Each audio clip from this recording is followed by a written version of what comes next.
Flanker though, Ewan Jones, his opposite number. Wetton then takes it on. This giant lock forward. It's one forward after another from the All Blacks.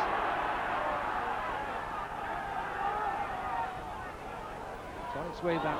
Standing right is Fox this time. Little the short, little pass. Again so strong. On the burst comes Ridge, but Little ignores him. Pays the price. Again it's Deans. Lovely little kick. Bird makes a mess of that before finally again recovering soccer style with a... And Ridge had thoughts of taking that quickly, but this is a good All Black position, this. And the one back that has looked very dangerous in these awful conditions has been Walter Little. He's looked very quick, very decisive and very sharp on the burst. And with Steve McDowell just suffering slightly from an injury, no point the All Blacks taking that quickly because he's been a vital part of the line-out strategy. Jumped at one, kept the ball short. New Zealand using the ball. You just watch the burst by Little. There he comes, straightens his angle of running and bursts through the tackle. Maybe he should have passed it to the man coming on the support ridge there, but I think he's so worried that the ball is so slippery, kept it in safe, looking for the support of his back row forwards. And Dean then, delicate chip, look at the ball, like a bar of soap out of Bird's hand, and he's grateful of scrambling it away into touch. So number one, Steve McDowell, has recovered, takes up his position. Interesting to see whether the All Blacks use him as the main line-up now. No, it's Wetton. Loosely done. And Deans is dumped by Williams.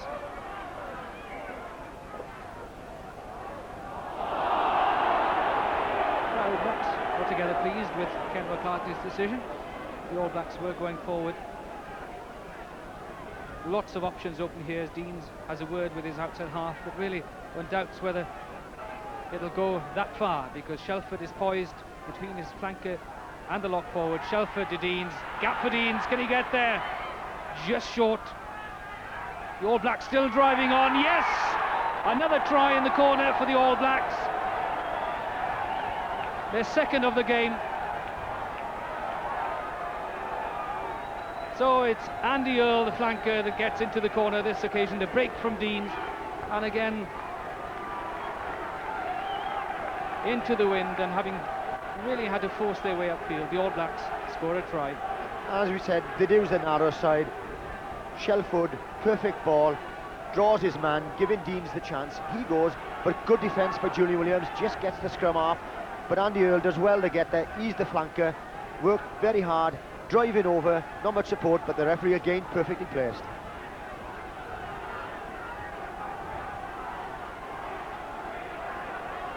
So it's that combination of Mike Brewer, who holds the ball, and Grant Fox will kick it to try and increase this New Zealand lead.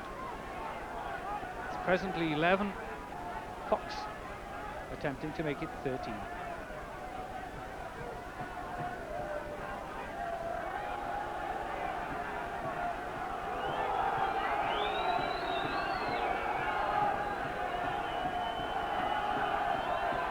Fox with an impossible kick really into this gale force wind. No wonder that the ball doesn't threaten the posts.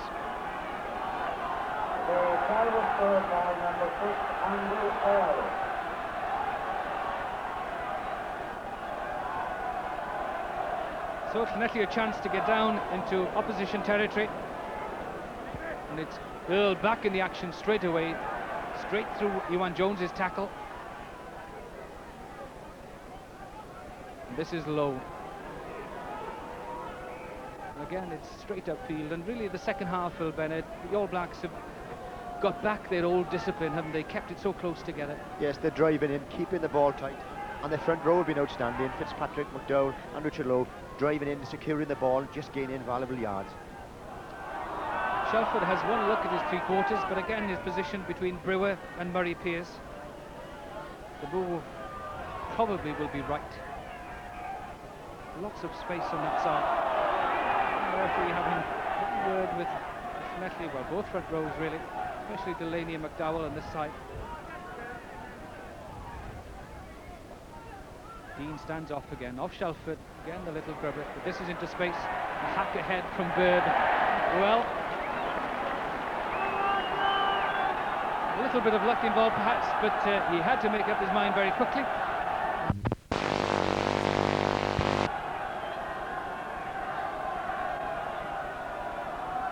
Llanelli need to score 2 converted tries at least to get back in, to get into the lead.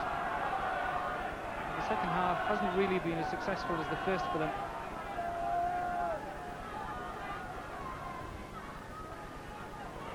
All Blacks again, it's Earl that ties it up. Dean's explaining to the referee that there are people in an offside position. Dean's refereeing the game as well as playing scrum half. Fox so closely in there as well, he wants to help. A little chat with his scrum half, just to say that you want the ball out wide, just keep it there. Again, it's blindside for Shelford, past 3 men, tremendous surge from the captain. Now the forwards will just play off that straight ahead through Fitzpatrick. Again laid back, straight ahead again. It's McDowell this time, but Llanelli forwards standing off, wisely standing off and taking the tackle. Tremendous driving from the All Blacks, so they've covered 40 metres already with just short, sharp bursts. This time it's Fitzpatrick again.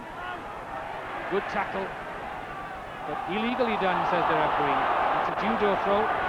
Great forward play by the All Blacks. Wayne Shelford leading as a captain should, receiving tremendous support from Earl and the rest of his pack.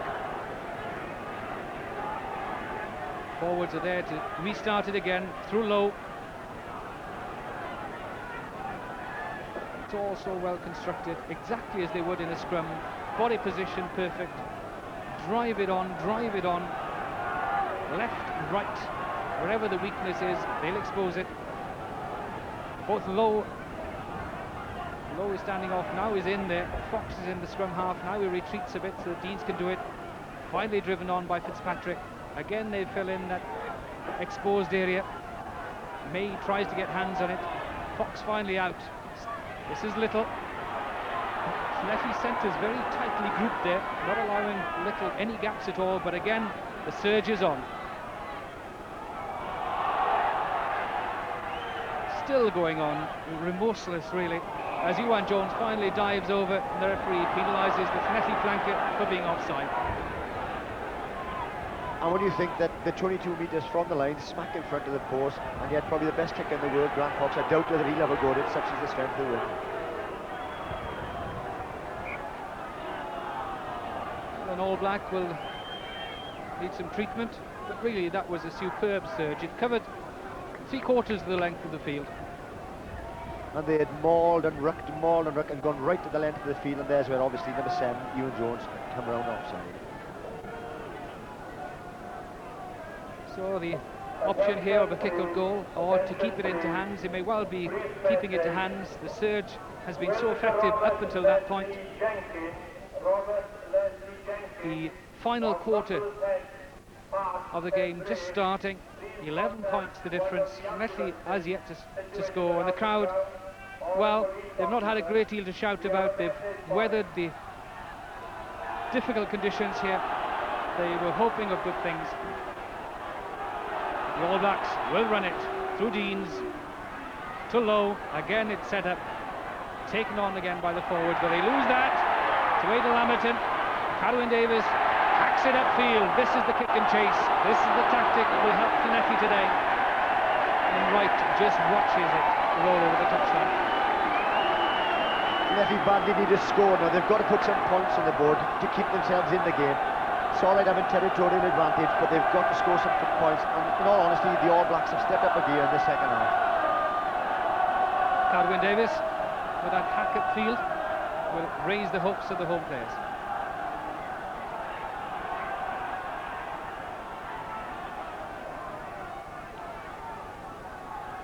So the All Blacks have been driven, rucked and mauled all the way upfield. Finally one kick sets them back just outside their own 22.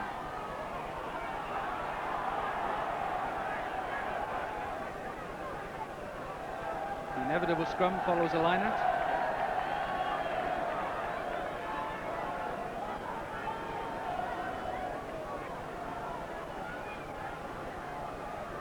Can Llanelli then mount an attack.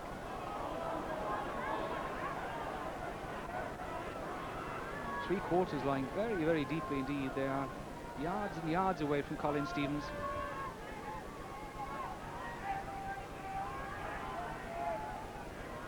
Griffiths to Stevens. He opts there for the kick downfield. Ridge is there. He just watches it roll over the dead ball line. No real threat then from Llanelli there.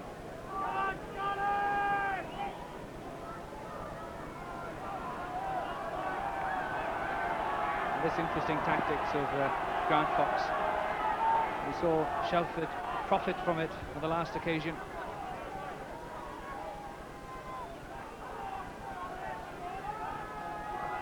It'll be straight downfield, held up in the wind. Again, May this time collects. So Jeff Bird then offered the chance, just off the side of his foot, causes some confusion though. And well, Terry Wright will not be happy with that. Llanelli will be. For the first time in the second half, Llanelli offered this platform of a scrum just 10 metres away from the opposition line. Interesting to see how close Simon Davis is, number 12, standing next to Colin Stevens. I'm sure we'll see the big centre take this on the burst if it comes out. He's gone into the outside half position. Dummy run from Griffiths. This is Bowling coming in, but hands not quite up to standard.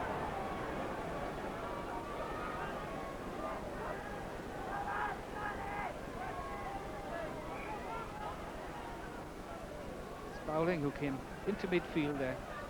The pass just a little fraction too low for him.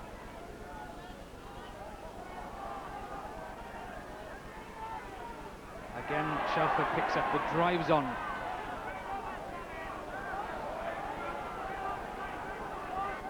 Deans again instructing everyone around him. Dummies to Fox. The referee finally loses patience. Penalises the netting, in fact.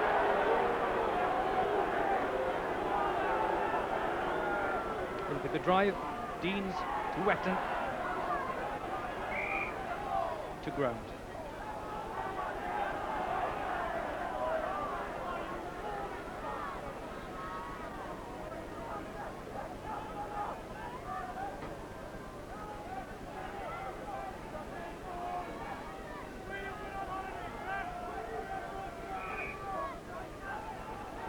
Again, Shelford hardly a part of that scrum.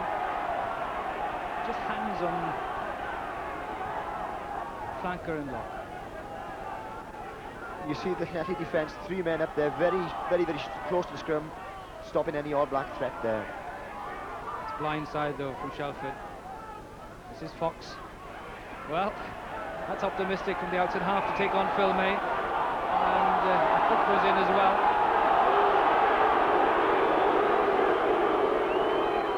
Blacks are going forward, so no doubts about whose advantage it should be at the scrum.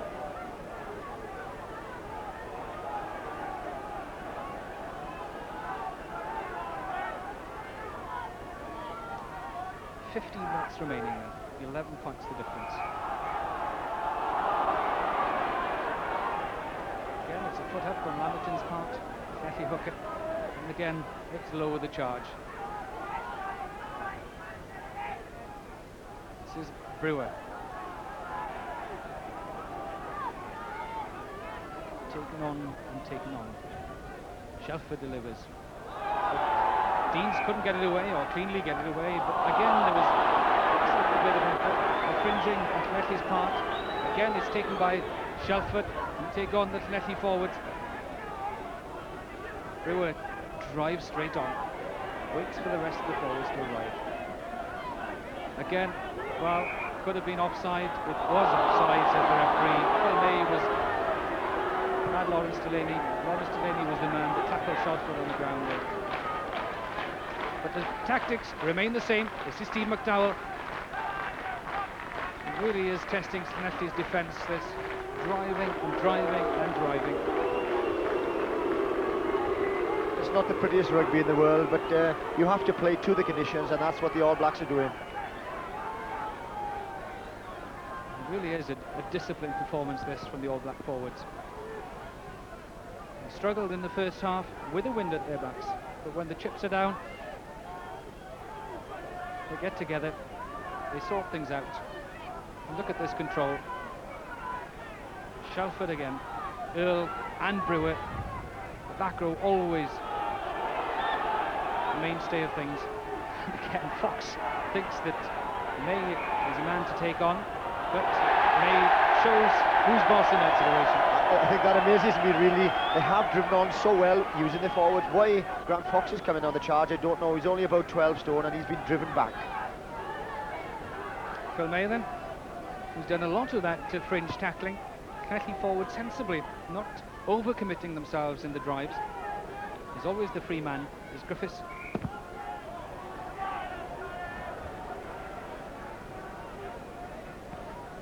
Well, the front rows will have to re-engage. McDowell slowly is back into position, and he's struggling there just slightly. Finally gets to grips with Delaney and drives around and up, and the referee penalises them for that.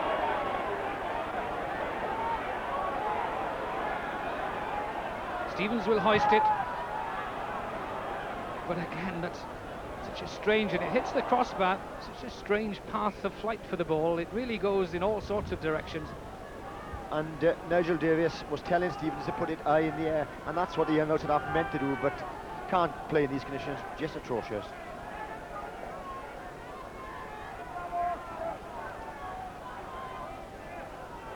This is Fox again, 15 metres in from the left-hand touchline. Forwards either side of him.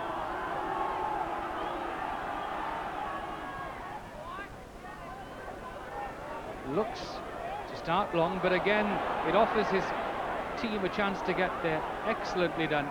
They really think this game out. It's not played off the top of their heads. It's done, it's practiced, and of course if you play in places such as Wellington, you'll have to do this quite often. This is Gary Wetton. Connectly body on the wrong side, but the referee calls a scrum. Yes, Grant Fox has used that kick-off from 22 the last 3 or 4 occasions, and rather disappointingly from Connectly's point of view, he didn't have anybody there to retrieve the ball.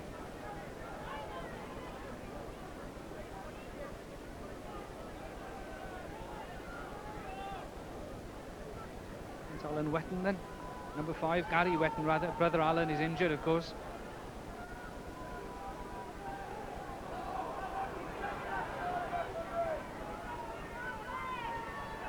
Joe Stanley. He can take opponents on just as well as the forwards. McDowell then, the next man, keeps on to that ball as long as he can. Finally delivered. Fox outside him is Brewer. The tackle from Williams, the number 8. But again, just watch the fringe defence. May is there, hasn't committed himself. Phil Davis is there, so is Delaney. There's no way through. Buchanan is there as well to engulf Fox. Lamberton gets another All Black out of the way. And Fox pointing to the touch judge as well to say, well, you must have seen that. And he's not happy, certainly not happy, and the touch judge, in fact, ignores that, but the referee has seen something. Well, I think Grant Fox and Bruce Stevens, they both been trying to referee the game this afternoon.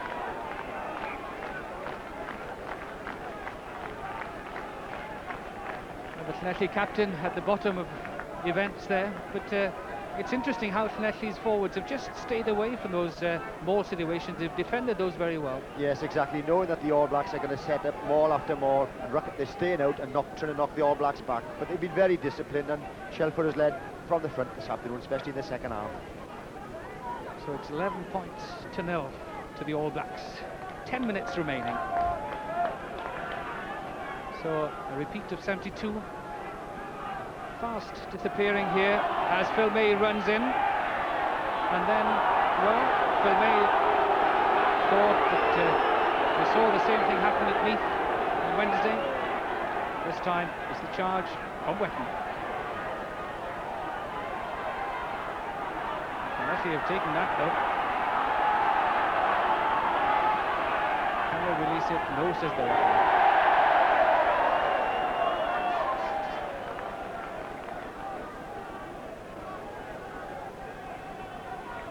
Lawrence Delaney loves these confrontations.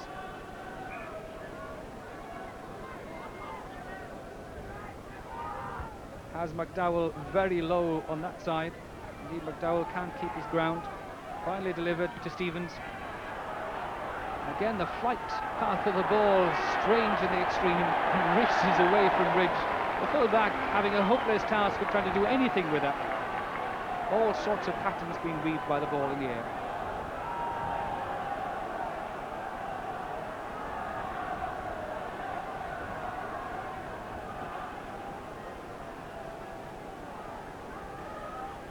So with 8 minutes remaining, can Llanelli mount a desperate effort to reclaim this game? There are 11 points adrift.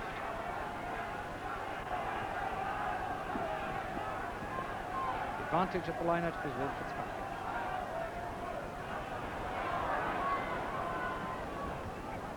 Again, it's a scrum.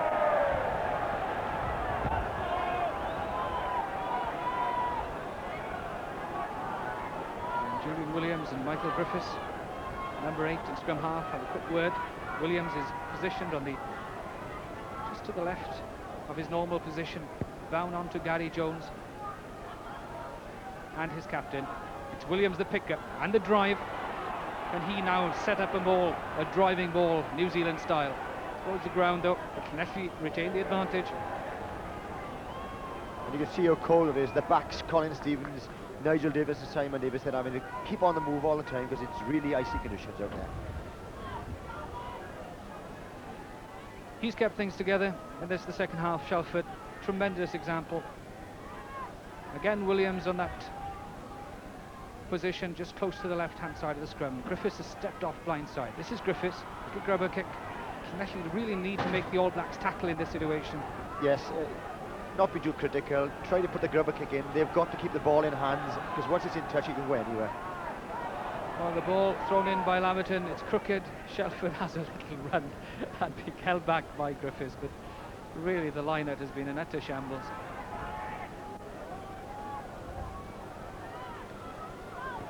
Colin Stevens obviously very cold. Hypothermia could be a problem here.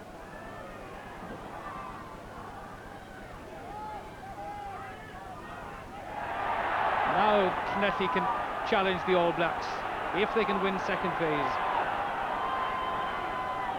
But again, the All Blacks so disciplined on the retreat, they can still hold it, control it, and entice Llanelli into the offside position.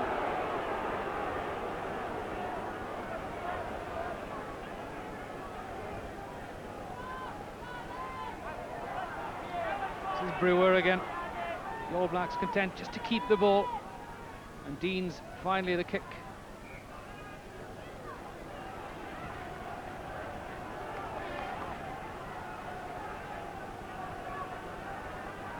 As Wayne Shelford just goes to have a little chat with the referee, whether he's asking, is it worth going on or not? It is a possibility. 6 minutes remaining, 5 minutes remaining. A 5-man line-out called by Llanelli. Confusion on both sides.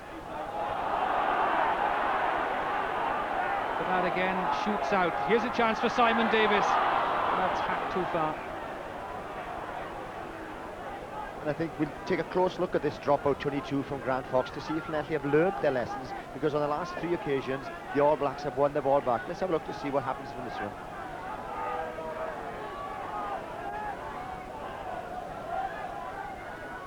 Brewer and Earl, the two flankers in conversation there. Dean's just an encouraging word to his half-back partner Fox. Again, the routine, even at the dropout stage, is exactly the same. May this time, but Sword rather slow in arriving, and May driven back, and the All Blacks given the advantage. And that's what good kicking out means there. Phil May took the ball, but Wayne Shelford came out and drove him back, and they've got to put in again. They will keep possession. Yes, you won't be happy with that.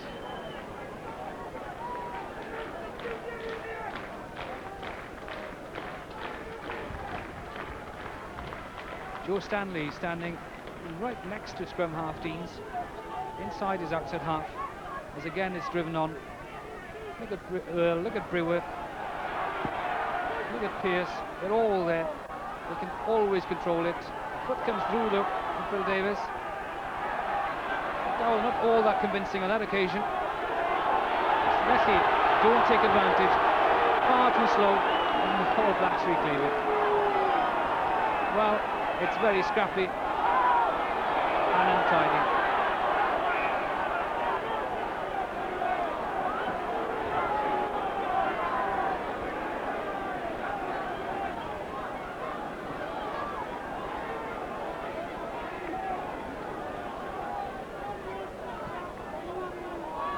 Again, the referee keeping them apart.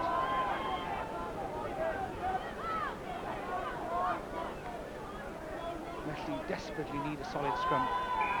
Spoilt by the All Blacks.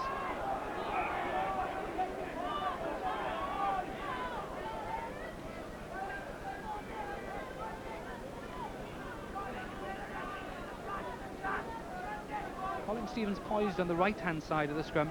He'll hoist to high up and under into midfield perhaps. No, Griffiths takes it on. Still in play. Well covered by Little.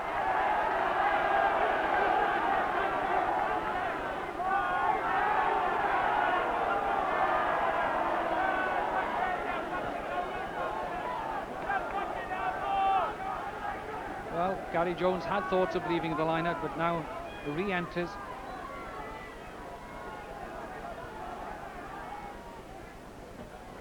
It's Lawrence Delaney, the Llanelli prop forward.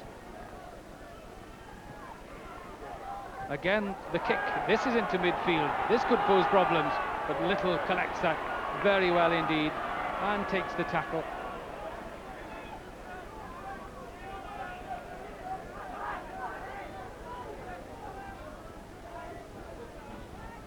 Again, the All Blacks regrouping. Look at the support either side of Deans. Well, the referee not happy with Phil May's reaction there.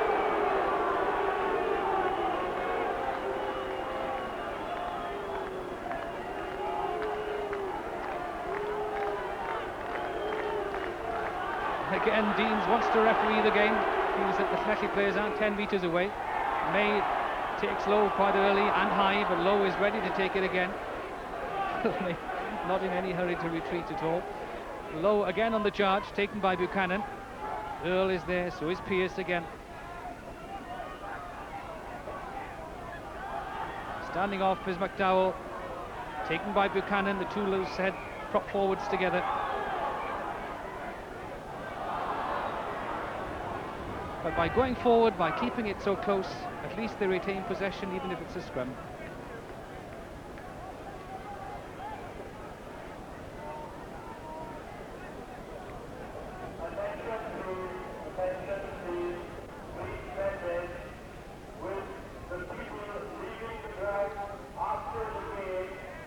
Deans, this is Shelford, then again it's the drive, again so quickly in was Stanley there, the centre, playing as the extra flanker.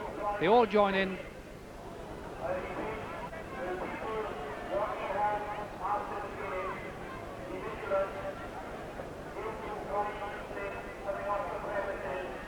Shelford poised again, this side just hanging on to Earl, the flanker. This time the drive is such that Shelford can stay there. Then it's blindside.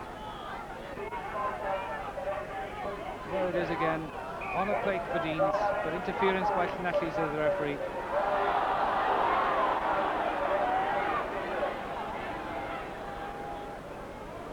It really is a tremendously disciplined performance from the All Blacks. When they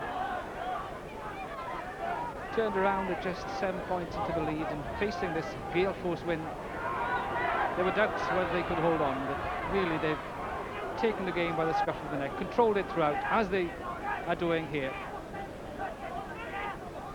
Fox in the scrum half position this time. Standing off is Captain Shelford. Again gets over the advantage line. Again the driving clean through. Again the support, this time from Little, the centre. And lots of loose feet there. Buchanan isn't happy about that. Certainly he's got involved. So has Lamberton as well. But Phil May was on the ground. Lots of New Zealand feet went over May, and lots of Llanelli players took umbrage at that. Just look very carefully. May took him down. You have to decide whether the man who comes in, look, there he goes. There's no way he was good for the ball. Just step in there again on Phil May's head. Could have been very dangerous.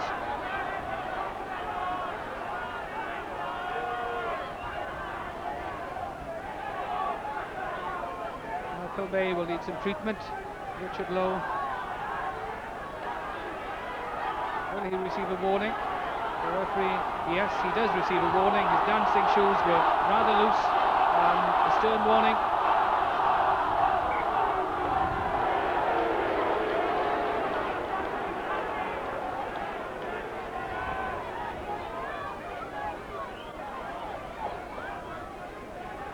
Phil May back into the fray then. Llanelli so far the only side not to score against the All Blacks on this tour, but this might be a chance. That hold over the head of it is really, it's very difficult as Ridge escapes the clutches of one man but finally runs out of space. And that's the end of this game as the New Zealanders, in the shape of Fitzpatrick first of all, they just run for the tunnel. It really has been a test of endurance for them. They make their way as quickly as they can before anyone can get onto the field, to the changing rooms. It's been bitterly cold, it's been wet. They withstood not just the elements but a tremendous Llanelli performance, but at the end of the day they had the game in control. They turned around at 7 points in the lead. They scored a second half try, so really they controlled it very much throughout the game. Phil Bennett, at half-time perhaps there were thoughts here that Llanelli might repeat 72, but the All Blacks were a tremendous disciplined performance. Yes, I thought 5 minutes before half-time, when the All Blacks were living on the Llanelli line, they defended outstandingly well, magnificent commitment and tackling. I thought then with the win, changing over, only down by 7 points to 0, I thought they had a great chance, but the All Blacks are so disciplined really, kept the ball in the hands, drove on, sometimes inches, sometimes yards, but they were always in control. And really, I think, you know, we should have seen, it's such a great occasion today, but the wind made it a farce really. I played in Wellington, which I thought was the windy city, but I've never ever seen anything like this. Indeed, at 2 o'clock today, officials were talking of calling the game off. So, New Zealand scored 2 tries, one in the shape of Dean's, one from Earl. Fox kicked a penalty. It was Llanelli 0, New Zealand 11. Down on touchline though is New Zealand TV's John Macbeth talking to the captain, Wayne Shelford. Well, Wayne Shelford, an 11 points to 0 victory. Have you ever played in worse conditions than that? No, I don't think I have. The conditions are absolutely atrocious. That wind was an absolute gale, and it was very hard to play with, hard to talk to each other because the wind was so, you know, it was in your ears all the time, and you could hardly hear the communication, but the guys stuck together and we came out with a bloody great win. Indeed it was. Was it a game really designed for the All Black forwards, did you think? Well, yes and no. I think our team played very well, but, you know, all credit to the Llanelli side. They played very well, as you know. At the same time, in the first half they played very well. They kept us out of, you know, when we were playing with them, they kept us out. In the second half we kept them out. Was it hard to keep concentrating in that weather? Yeah, yes and no. I think the reason the concentration was hard is because we couldn't hear each other because of the wind, and it was just so getting through. You just went straight through one ear and out the other ear sort of thing. It was very hard to play in. How hard was the opposition? Well, very hard. They're a very good side, and I compare them to all the other teams that have played so far. They'd be one of the best we've played so far. And the back line, obviously, the wingers would have been freezing out there today. Well, they would have had their thermal underwear on and been pretty warm, I think. That's Wayne Shelford, the All Black captain. Thanks very much. So, there is perhaps the best picture possible to show you conditions here at Stradey Park. They were really dreadful. The players came out and performed heroics, but at the end of the day it was Llanelli 0, New Zealand 11, and tries to Deans and Earl, Fox a penalty, and Phil Bennett, the hopes of Llanelli just quickly have disappeared. Yes, they gave their all, but at the end of the day, New Zealand the better side. So there we are then, from Stradey Park, windswept Stradey Park. At the end of the day, Llanelli have gone down to the All Blacks. It was Llanelli 0, New Zealand 11.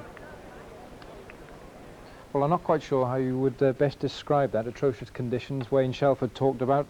Was it a war of attrition or a war against the elements? Steve Fenwick, you would have enjoyed playing in that, wouldn't you? I think I would have if I'd been playing prop. I don't know about centre or wing, but all credit to both sides to have any sort of game today in those conditions. But even though it was the worst of conditions to judge a rugby match on, Steve, what for you did the All Blacks show? Did they show another dimension to their game? Oh yes, whenever you think they might be under pressure, they seem to thrive on it, and the way they completely shut Llanelli out in the second half was tremendous. Were you a little surprised?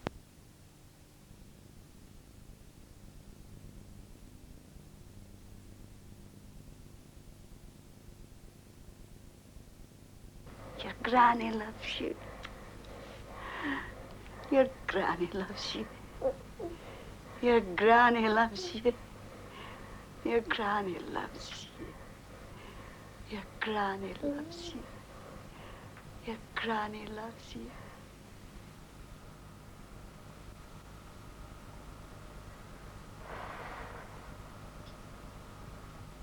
Breathe a word, son, and I'll kill you.